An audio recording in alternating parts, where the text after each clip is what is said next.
Nakakakilabot na tanong pero dapat natin pag-usapan ang sagot. Paano maiiwasan ang impyerno?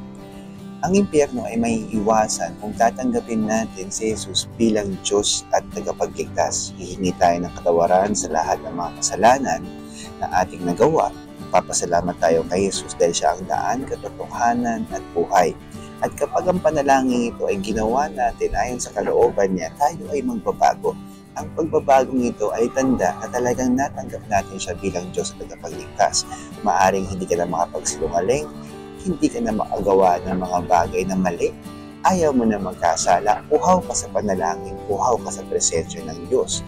Yan lang ang tanging paraan ayon sa Biblia para maiwasan natin ang impyerno. Kung hindi mo pa natanggap si Jesus bilang Diyos at tagapagligtas, tanggapin mo siya at hayaan mo na siya ang maghari sa buhay mo. God bless you.